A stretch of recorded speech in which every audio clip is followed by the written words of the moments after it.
बिस्मिल्लाहिर्रहमानिर्रहीम। अस्सलाम वालेकुम। मैं इस्लामुद्दीन साजिद और उम्मीद है आप सब खैरियत से होंगे। आज़म सबाती साहब को आज दोबारा गिरफ्तार कर लिया गया है और आज उनको अदालत में भी पेश किया गया। एफआईए का जो एफआईआर उन्होंने दर्ज की है उसमें उनके खिलाफ ये इल्ज़ाम आयद किया है कि उन्होंने इदारों के खिलाफ या फौजी ऑफिसर्स के खिलाफ ट्वीट्स किए हैं और तीन मुख्तलिफ ट्वीट्स का उन्होंने ज़िक्र किया है, जिसमें दो जो ट्वीट्स थे उसके अंदर अभी मैं देख रहा था कि उन्होंने दूसरे लोगों के ट्वीट्स पे कमेंट्स किए हैं या उनको जवाब देकर लिखा है कि थैंक यू, मतलब सिर्फ शुक्रिया लिखा है। और तीसरे ट्वीट्स के अंदर उन्होंने सिर्फ एक लफ्ज़ ऐसा इस्तेमाल किया जिसमें उन्होंने एक ऑफिसर को गाली के तौर पे वो वर्ड यूज़ किया है। लेकिन उसमें थोड़ा सा अगर हम देख ले आज़म सबाती की इस वक्त की जो सिचुएशन है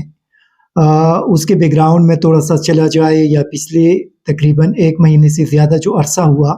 उसके अंदर उनके साथ जो कुछ हुआ है उस पूरी सूरत हाल को अगर देख ले तो मेरे ख्याल में वो चीज़ें समझ में आ सकती हैं और हम इस नहज पे या इस स्टेज पे हमें जाना नहीं चाहिए था। उसकी बुनियादी वजह यह है कि पिछले महीने जब उनको गिरफ्तार किया गया तो उन्होंने ये इल्ज़ाम आयद किया कि दौरान हिरासत उन पे न सिर्फ तशद्दुद किया गया बल्कि उनको बरहना कर दिया गया। एक 75 साल बंदा जो सिटिंग सेनेटर है पाकिस्तान की और उनको अगर उनसे कपड़े उतार दिए जाते हैं, उनको टॉर्चर का निशाना बनाया जाता है तो डेफिनेटली उसकी वजह से तो पूरी मुल्क की बदनामी हुई है, क्योंकि इंटरनेशनल मीडिया के अंदर वो खबर रिपोर्ट हुई थी। इसी तरह उसके बाद फिर हमने देखा कि जब उन्होंने लाहौर में प्रेस कॉन्फ्रेंस की और मीडिया के सामने आकर वो रो पड़े कि उनकी बेटी को एक ऐसी वीडियो भेज दी गई है नामालूम नंबर से जो उनके और उनके अहलिया के मुतालिक है। एक गलीज़ किस्म की वीडियो थी, उनकी प्राइवेट लाइफ की वीडियो थी। और फिर उसके बाद वो रोज़ाना मिन्नत समाजत करते हैं, रोज़ाना दूसरे सेनेटर के साथ जाकर सुप्रीम कोर्ट के सामने बैठ जाते हैं, रिक्वेस्ट करते हैं कि प्लीज़ उनको इंसाफ दिया जाए, लेकिन आला अदलिया उनको इंसाफ देने के लिए तैयार नहीं है। ये भी पता नहीं कि जो हमारे अदलिया है उनकी मजबूरी क्या है। अगर एक सिटिंग सेनेटर है, सेनेटर को एक साइड पे रख दी, एक 75 साल पाकिस्तानी सिटीजन है और उनके साथ अगर कोई जुल्म हुआ है और वो आपसे बार बार दरख्वास्त कर रही है कि मुझे इंसाफ दी जाए और उनको इंसाफ नहीं दी जा रही, तो उसकी वजूहात क्या है? क्या हमारे अदलिया जिसका बुनियादी काम लोगों को इंसाफ फराहम करना है, अभी अगर एक 75 साल पाकिस्तानी शहरी के साथ कुछ ऐसा हो गया कि उनको गिरफ्तार करके और बकौल उनको बरहना करके उनको टॉर्चर किया गया, फिर उनकी प्राइवेट वीडियो बनाई गई, वो वीडियो इनकी बेटी को भेज दी जाती है, तो थोड़ा सा अगर हम ये सारे लोग जितने भी पाकिस्तानी हैं, ख्वाह वो जजेस हैं, ख्वाह वो फौजी ऑफिसर्स है, वो सिविलियन ऑफिसर्स है, वो पाकिस्तानी अवाम है, वो हुक्मरान है, जो भी है, अगर हम थोड़ा सा सोच ले अपने साथ कि परस कर ये सारी चीज़ें अगर हमारे साथ हो जाए तो हमारा रद्द-ए-अमल क्या होगा। और फिर कुछ सूरत हाल भी ऐसी हो कि जहाँ पे हमें इंसाफ भी नहीं मिल रहा, कोई भी इदारा हमारा केस लेने के लिए तैयार न हो, कोई भी अदालत हमारे केस को सुनने के लिए तैयार न हो, कोई भी जज साहब मुझे इंसाफ देने के लिए तैयार न हो, तो उसी सूरत में फिर हमारा रद्द-ए-अमल क्या होगा? एक मायूसी होगी और उसी मायूसी के अंदर फिर डेफिनेटली आप डिप्रेशन में भी जा सकते हैं, क्योंकि इस किस्म की चीज़ें तो विद इन मिनट्स हो जाते हैं। लेकिन अगर आप एक मर्तबा ज़हनी दबाव, डिप्रेशन, एंजाइटी इन चीज़ों के शिकार हो गए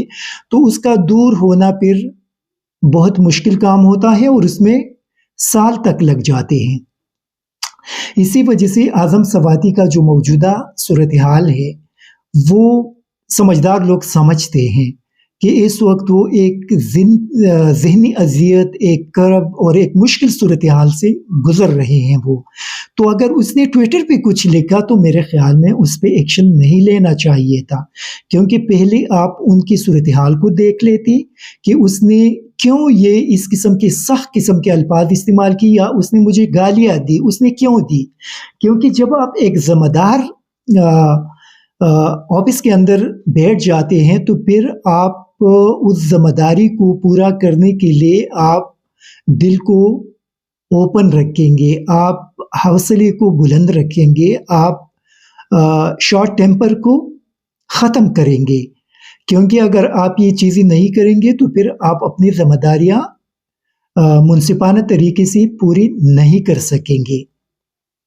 اسی وجہ سے اعظم سباتی کے ساتھ جو کچھ آج ہوا وہ میرے خیال میں بالکل درست نہیں ہے، کیونکہ ان کے ساتھ پہلے سے جو چیزیں ہو گئی ہیں، اس وقت بھی ایف آئی اے نے ہی ان کو اریسٹ کیا تھا، اور ایف آئی اے کی حراست کے دوران انہوں نے وہ سارے الزامات لگا دی کہ ان کے ساتھ یہ ساری چیزیں ہو گئی ہیں، اور پھر ان کو ایک بار پھر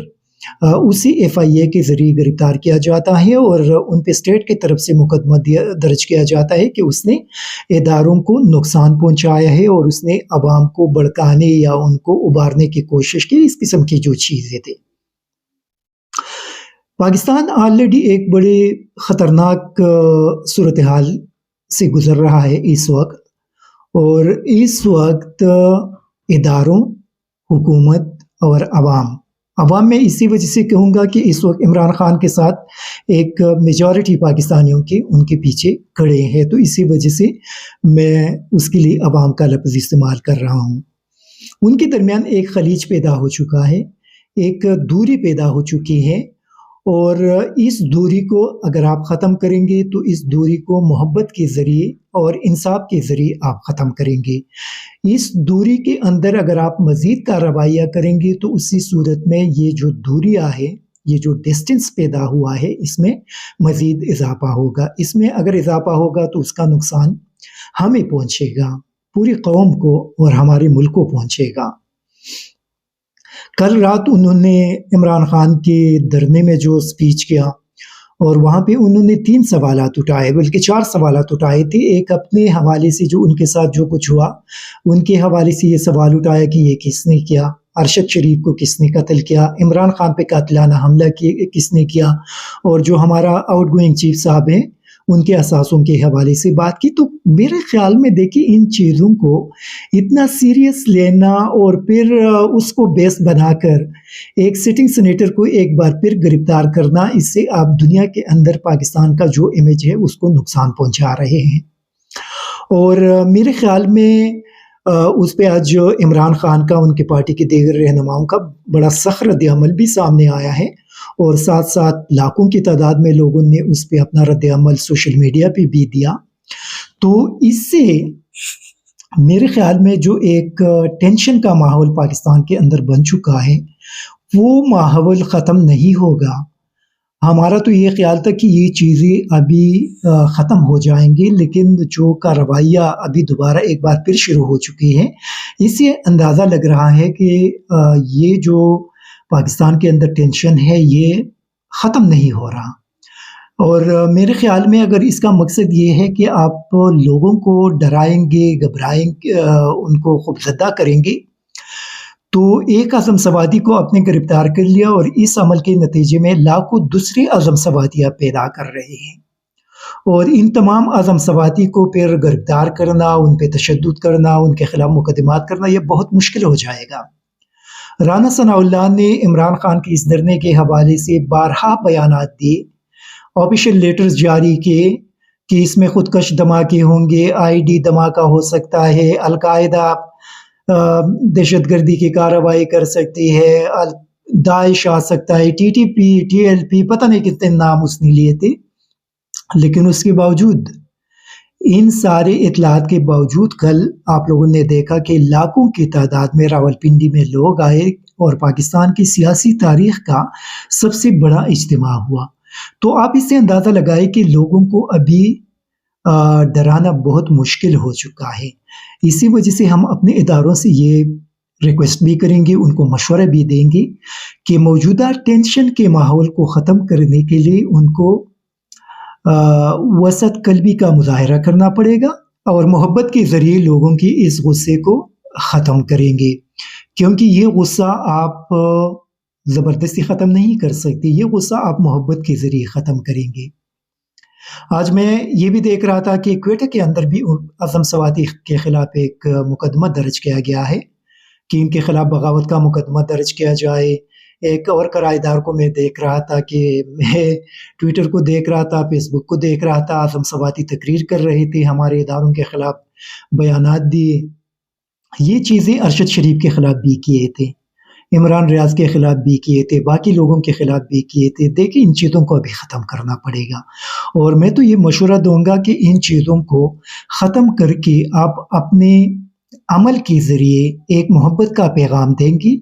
और ये जो दूरियाँ पैदा हो गई हैं, इन दूरियों को ख़त्म कर दिया जाएगा। अगर आप इसमें मज़ीद इज़ाफ़ा करेंगे तो आप यकीन करिए कि इससे पाकिस्तान को नुकसान पहुँच रहा है और 22 करोड़ अवाम को नुकसान पहुँच रहा है। देखिए, ये जो लोग ये सारी चीज़ें कर रहे हैं, वो भी इसी सोसाइटी का हिस्सा है। हमारे भाई हैं, हमारे रिश्तेदार हैं, हमारे बेटे होंगे, हमारे बाप होंगे, मुख्तलिफ़ किस्म के लोग इन इदारों के जाकर वहाँ पे सरकारी मुलाज़मत करते हैं। लेकिन एक दिन इन लोगों को वापस इसी माशरे के अंदर आकर बैठना पड़ेगा। फिर आप किस तरह अपने रिश्तेदारों और अपने लोगों के साथ बैठेंगे जब ये सारी चीज़ें होंगे? तो इससे डेफ़िनेटली जो सोशल लाइफ़ है, उस पे भी असरात पड़ेंगे, वो भी मुतासिर होगा इन सारे लोगों का।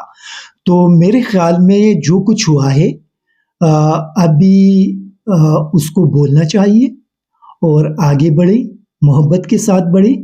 इन एफ़आईआर का सिलसिला ख़त्म करें और ये जो ज़ुल्म और बर्बरियत का एक वाक़यात हुई है, इसको मज़ीद नहीं दोहराना चाहिए और आप लोग अपने अमल से एक मोहब्बत का पैगाम दें और मेरे ख़्याल में ये जो दूरियाँ पैदा हो चुकी हैं, इसको ख़त्म कर दिया जाए। अगर मज़ीद इस सिलसिले को जारी रखा जाएगा तो मैंने जिस तरह पहले भी कहा, अब भी कह रहा हूँ कि इससे हम अपने इस प्यारे मुल्क को नुकसान पहुँचा रहे हैं। ये मुल्क हम सबका है और इसको अगर नुकसान पहुँचेगा तो इसका असर पूरी 22 करोड़ लोगों के ऊपर पड़ेगा। देखिए जो हुक्मरान तबका है इनमें काफ़ी सारे लोगों के जायदादें, बच्चे, प्रॉपर्टीज़, पैसा बाहर पड़ा हुआ है, लेकिन हम जैसे लोग इस मुल्क के अंदर रहेंगे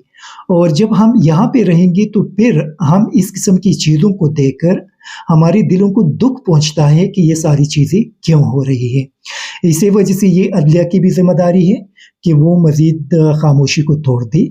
और इन मामलात को कंट्रोल करने के लिए अपना किरदार अदा करे।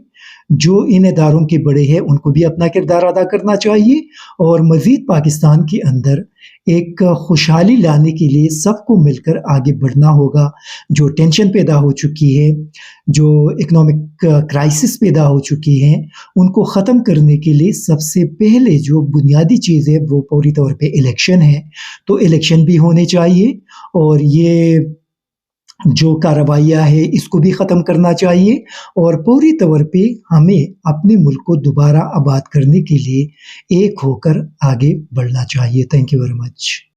ISTV पाकिस्तान को सब्सक्राइब करें और बेल आइकन को दबाएं मज़ीद वीडियो और अपडेट्स के लिए।